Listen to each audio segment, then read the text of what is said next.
My name is Alyssa Alikpala. I am currently based in Toronto, Canada, and I'm originally from Vancouver. I'm an artist working primarily in installation, sculpture, and other ephemeral forms, including sound. And I typically work with a lot of natural materials, often gathering and processing my own materials.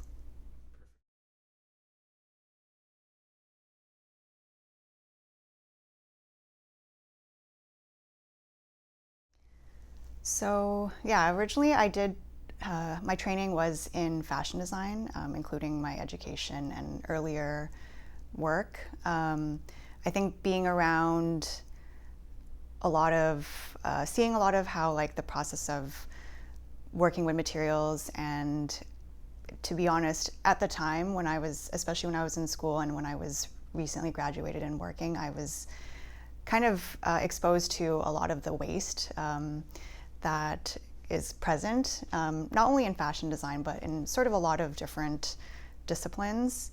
And I think coming with sort of the design mindset and like thinking about problem solving, I guess, and trying to solve, I guess there was a part of me that currently, now in my art practice, I kind of draw from that and like seeing how there was a lot of waste and kind of wanting to solve for that in a way where now when I think about materials and work with materials, I'm thinking a lot about how I can reuse these things and even just how to be more mindful in selecting the materials that I work with.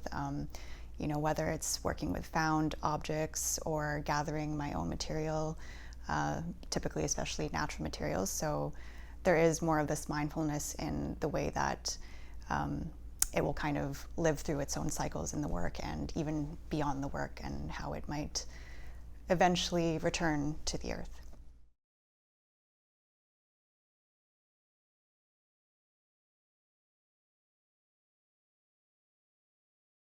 So yeah, in the work, when a body, even when a body is at rest, uh, I work with a lot with paper, and that's something that I have been sort of doing in my practice over, I would say, over the past year now.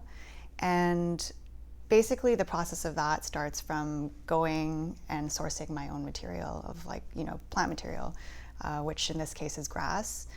And I have mostly been sourcing in really sort of in between sites. The place that I kind of keep returning to is the rail path. So it's a very disturbed site. You know, it's where the train kind of passes, and it's actually quite closed off in terms of like typical accessibility. Like, it's not really meant to be a place to enter, but it is somewhere that I've kind of found as a site that has been like kind of calling to me to continue returning to.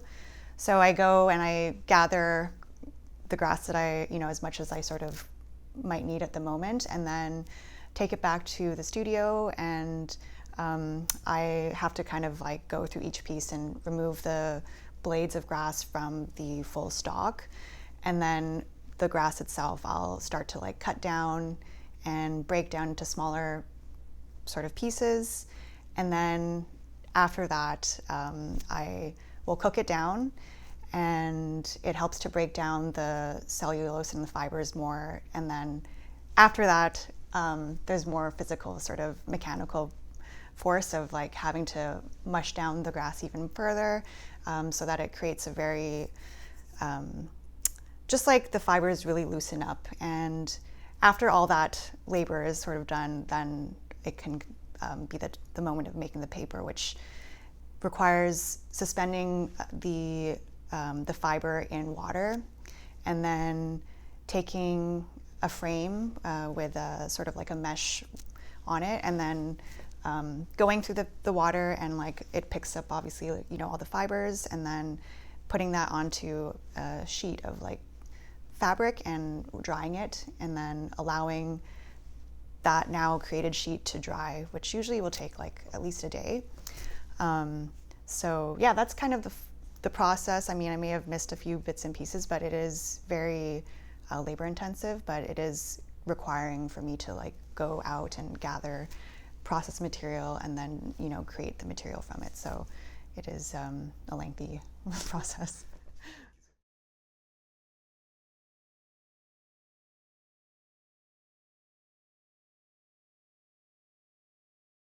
I don't know if I necessarily think it's like that's the aim of my work, is like to bring like the outside in or anything like that. I feel like maybe it's more so my own personal calling in a way, like I feel attracted to being outdoors and to like the natural world, and also in turn to these natural materials. So I think through just like working with these materials, it just naturally brings them into these gallery spaces. And even though that's not always the case, sometimes my work actually began by, like earlier in my practice, I was sort of creating these like interventions outdoors. And so it kind of started in that way of like really working outdoors, and then now it's kind of being brought into this gallery context. And I think for everyone it's kind of different, like when people are sort of confronted with that work, and with sort of seeing these natural elements in an indoor space. I think often it kind of allows this kind of like pause and reflection for people. I think it kind of has the same effect for me too when I'm working outside and collecting my materials, or creating sort of interventions. So I think for the general audience, it does kind of allow for that reflection.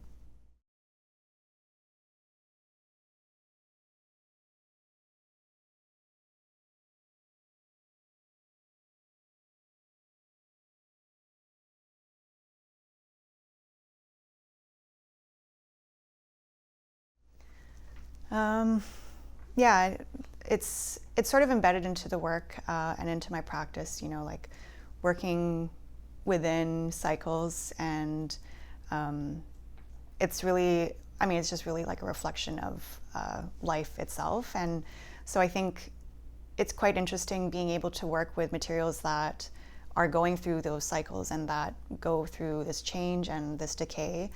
So even from the time that I begin to work with the materials, it's as I'm processing it or as it's like being installed in a space, I'm seeing it go through this sort of life cycle in itself.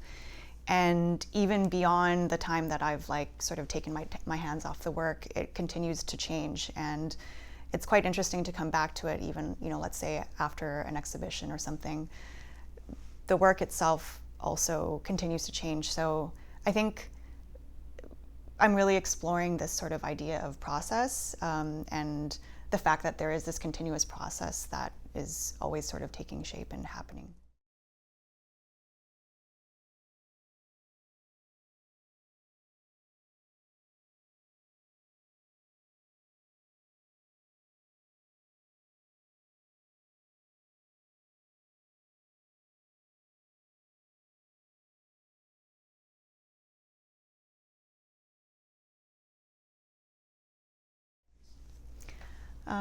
Yeah, when I was actually working on Even When a Body is at Rest, I was thinking a lot about metabolism, and just as like a way to sort of frame and like sort of like a lens to think through for the work and for my practice in general. And metabolism is this this process that is always sort of happening, and it's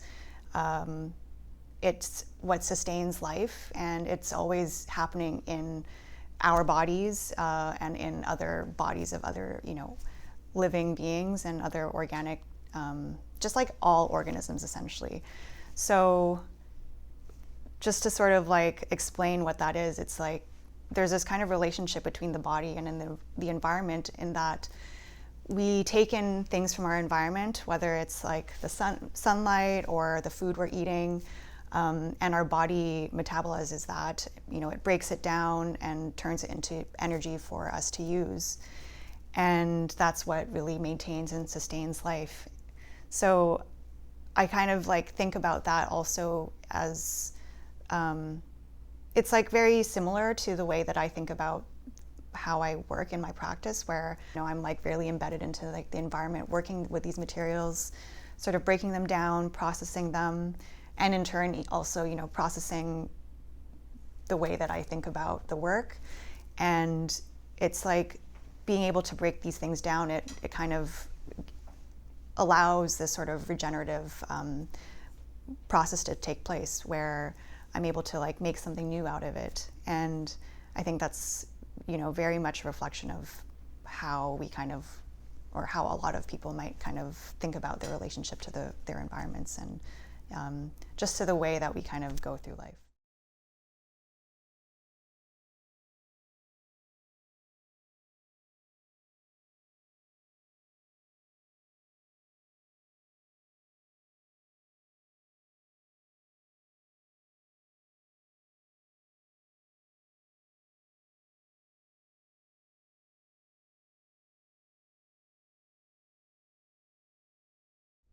You know, with every time I am showing in an exhibition or anything like that, I think it's interesting because like I become really close to like in that process of making, and kind of it's like I might have I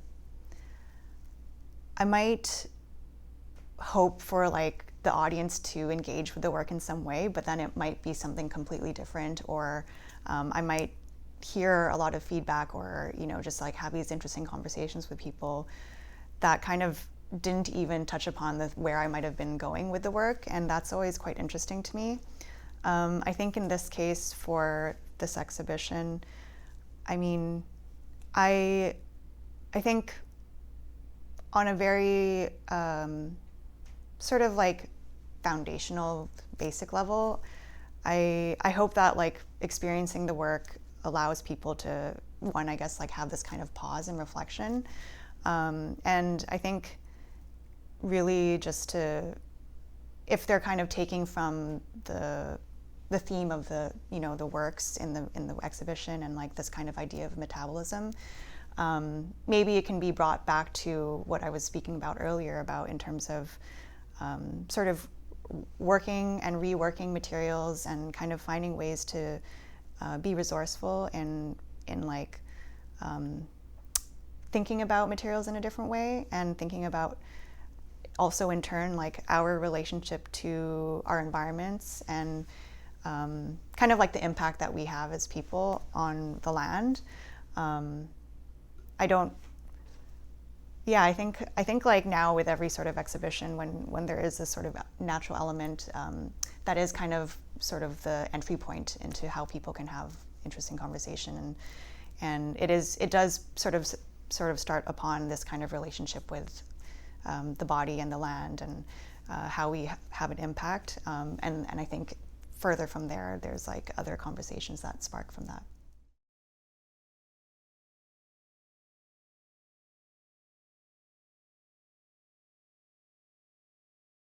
Well, I don't actually currently have any other exhibitions planned for the time being. I just had one in Montreal, a solo exhibition in Montreal that I finished up earlier this year. So kind of like just like taking time to develop new work currently, and I am intending to start like working with sound again. I haven't really touched sound in some years, so it'll be exciting to do that now, especially in the context of how I'm thinking about my practice. You know, with my practice, I work a lot with this idea of traces and fragments, and I think now with like wanting to revisit sound, there's something there that I think will be really interesting to develop in that context of how I'm thinking about the work.